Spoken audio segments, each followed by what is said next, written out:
जो स्त्रियां गैर मर्दों से संबंध रखती हैं वो अपने पति के सामने ये 3 नाटक जरूर करती हैं। नमस्कार दोस्तों, आज आपका एक बार फिर से स्वागत है मेरे YouTube चैनल पर। आज हम आपके लिए एक महत्वपूर्ण जानकारी लेकर आए हैं जो आपके जीवन में बहुत काम आएगी। आज का विषय है कि हर पुरुषों में आसक्त रहने वाली नारियां पति के सामने किस तरीके का नाटक करती हैं।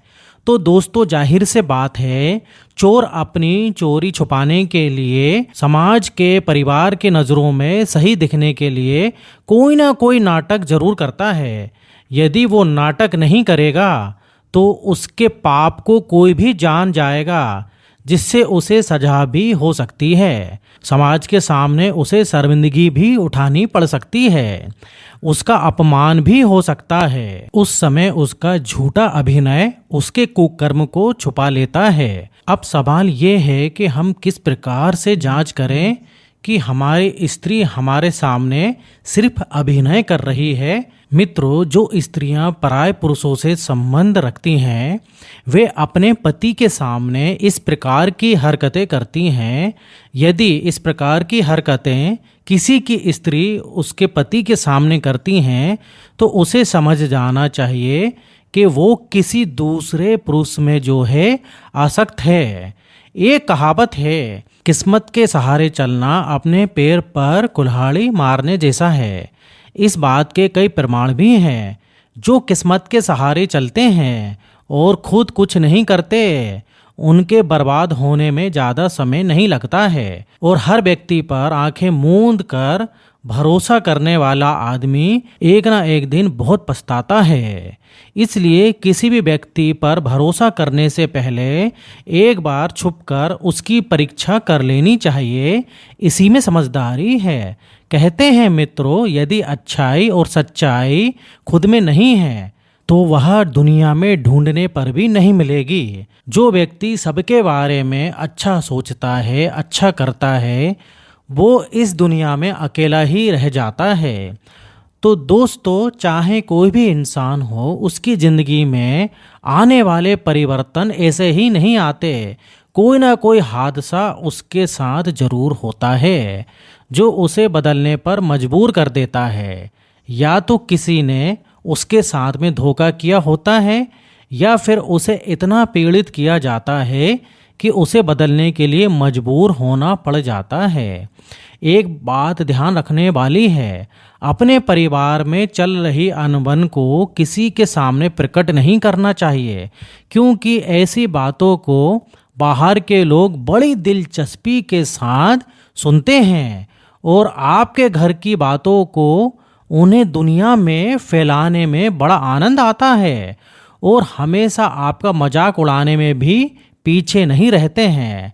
भले ही उनके स्वयं के घरों में महाभारत क्यों न छिड़ा हो। यही दुनिया की खासियत है कि दूसरों के दोष को जितने गौर से देखते हैं या फिर कहते हैं, उतने गौर से वह स्वयं को नहीं देखते।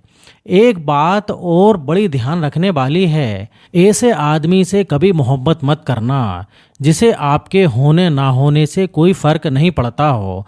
कहते हैं, अगर किसी से प्रेम करो तो उससे उम्मीद मत रखो, क्योंकि तकलीफ प्रेम से नहीं मिलती है, तकलीफ मिलती है उम्मीद से।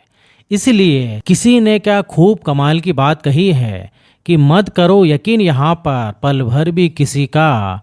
लोग वक्त आने पर सालों पुराने रिश्ते भी भूल जाते हैं। यदि किसी ने आपसे कहा कि हम किसी और के हैं तो ऐसे व्यक्ति से हमेशा हमेशा के लिए दूरियां बना लेना चाहिए, खास तौर से ऐसी स्त्रियों से, क्योंकि ऐसे लोग वजह कुछ और होती है और बताते कुछ और हैं। वे तुम्हें अपना अपना कहते रहेंगे और पीठ पीछे घात करते भी रहेंगे।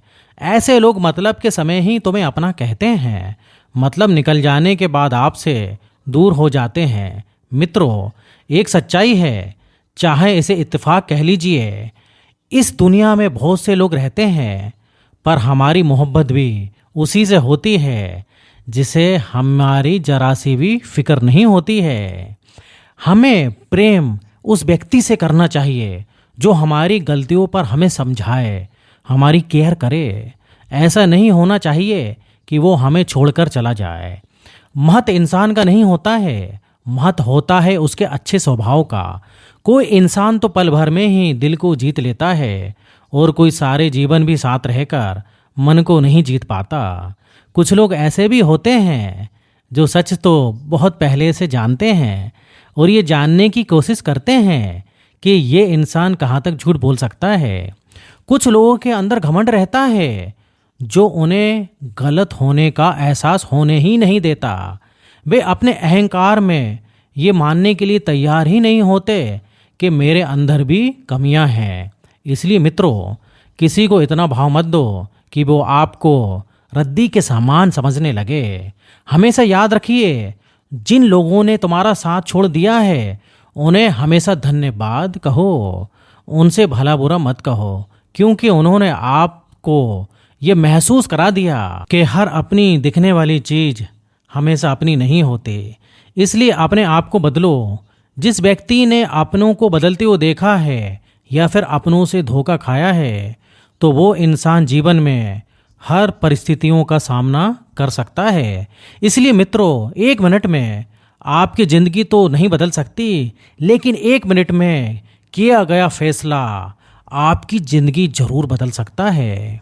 जो दोगे वही फिर लौट कर आएगा, चाहे इज्जत दो चाहे धोखा दो। अगर कोई समझदार इंसान है और वो रिश्ते निभाना बंद कर दे तो समझ लेना कि उसे कहीं ना कहीं धोखा मिला है। एक बात और, कम उम्र में मिला हुआ सुख इंसान को कभी समझदार नहीं बनने देता, लेकिन कम उम्र में मिला हुआ दुख इंसान को बेहद समझदार बना देता है। यदि आप सोचते हैं कि लोग ऐसा करेंगे जैसा आप सोचते हैं, तो आपको ज़रूर निराशा ही मिलेगी, क्योंकि हर किसी के पास आपके जैसा दिल नहीं होगा। कितनी अजीब होती है इंसान की फितरत भी कि वो निशानियां तो याद रखता है पर इंसान को भुला देता है। अगर ज़िंदगी मिली है तो मेहनत करो और हर एक पल खुशी से जियो। जो इंसान आपको समझता ही नहीं है उसके पीछे भागना खुद को धोखा पहुंचाना है। अगर कोई बुरा करना चाहता है तो ये उसके कर्मों में लिखा जाएगा। हम क्यों किसी का बुरा सोचकर अपना कर्म और वक्त बर्बाद करें। भगवान कहते हैं कि किसी को तकलीफ देकर के मुझसे खुश रहने की इच्छा मत करना, और अगर किसी को खुशी हो तो अपनी तकलीफ की भी परवाह बिल्कुल मत करना। इस दुनिया में कुछ लोग हंसते रहते हैं क्योंकि उन्हें पता है कि यहाँ कोई उसके दर्द को समझने वाला नहीं है। अगर वह किसी को अपनी बात बता भी दे तो वह उसका मजाक ही उड़ाएंगे। तो मित्रों, बात करते हैं उन महिलाओं की जो गैर मर्दों से प्यार करती हैं और वे आपके सामने क्या नाटक करेंगी। तो आइए पहले सुनते हैं एक छोटी सी कहानी। किसी गांव में एक कामतुर नाम का एक बूढ़ा सेठ रहा करता था। उसकी स्त्री मरने के बाद उसने दूसरी स्त्री से खूब सारा धन देकर शादी कर ली। उसकी स्त्री अभी युवती ही थी, मतलब जवान ही थी, लेकिन सेठ काफी जो है बूढ़ा हो चुका था। जब उस लड़की ने अपने पति की रूपरेखा देखी तो वह उसको घृणा से देखने लगी।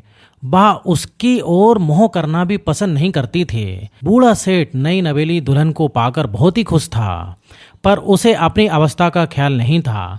किसी ने सच कहा है, सिर के बाल सफेद हो जाने पर वो मनुष्यों का घोर अनादर का पात्र बन जाता है। बूढ़े व्यक्तियों की दिखाई देती हड्डी को देखकर स्त्रियां उसे दूर से ही छोड़कर चली जाती हैं। बुढ़ापे में पहुंचकर मनुष्य सोचनीय हो जाता है। सिकड़ा हुआ शरीर, कांपती हुई चाल, गिरे हुए दांत, घूमती हुई निगाह, नष्ट हो गया रूप और मुंह से बहती लार। रिश्तेदार बात नहीं करते, पत्नी सेवा नहीं करते। ऐसे बूढ़े आदमी को धिक्कार है जिसकी बात जो है लड़का भी नहीं मानता है। मित्रों, उस सेठ की स्त्री सेठ से हमेशा घृणा करती थी। जब वह लेटती थी तब भी वह सेठ की ओर मुंह ना घुमाते हुए दूसरी तरफ मुंह कर लेती थी। सेठ के जाने के बाद वह हमेशा जो है दूसरे पुरुषों को अपने घर में बुला लिया करती थी। इस प्रकार से उसकी जिंदगी बड़े आनंद से बीत रही थी। एक दिन की बात है, सेठ की पत्नी और सेठ एक ही खाट पर लेटे हुए थे। सेठ की स्त्री सेठ की तरफ से दूसरी तरफ मुंह घुमा के लेटी हुई थी। उसी दिन सेठ के घर में एक चोर घुस आया। वो स्त्री चोर को देखकर डर गई और डर के मारे अपने बूढ़े पति के सीने से लिपट गई। यह देखकर बूढ़ा सेठ बड़ा खुश हुआ। उसे अपार आनंद की अनुभूति हुई। वह अचरज में था कि मुझसे दूर दूर भागने वाली मेरी स्त्री, मेरी औरत आज मेरे गले से कैसे चिपक गई है। जरूर आज कोई रहस्य की बात है। सेठ ने अपने घर में जाकर देखा तो एक कोने में एक चोर छुपा हुआ बैठा था। सेठ समझ गया था कि मेरी स्त्री ने आज इस चोर के डर से मुझे भेंट लिया। यही सोचकर सेठ ने चोर से कहा, हे चोर भाई, वैसे तो मैं तुम्हें पकड़कर पुलिस के हवाले कर देता, लेकिन तेरी वजह से मेरी स्त्री मुझसे प्रेम करने लगी। जो मुझे रोज रोज तंग करती थी वो आज मुझसे आलिंगन कर रही है। हे चोर, तू बहुत अच्छा है। तुझे जो कुछ भी मेरे घर में मिले तो उसे सब चुरा ले जा। मैं तुझसे कुछ नहीं कहूँगा, पर हाँ, तू रोजाना मेरे घर में जो है चोरी करने के लिए आ जाया कर। इसके लिए मैं तुझे अलग से कुछ पैसे और दे दूंगा। मित्रों, चोर भी जो है सेठ की समस्या को समझ चुका था कि सेठ की स्त्री सेठ के बूढ़े शरीर के कारण उसे भाव नहीं देती है। चोर ने कहा, सेठ जी तुम चिंता मत करो, मैं तुम्हारे घर पर रोजाना आ जाया करूँगा और मैं तुम्हें वचन देता हूँ कि मैं तुम्हारे घर पर किसी तरीके की चोरी भी नहीं करूँगा। मित्रों, अब तो वह चोर रोजाना सेठ के घर पर जाने लगा। सेठ की स्त्री उस चोर के डर से सेठ से प्रेम करने लगी।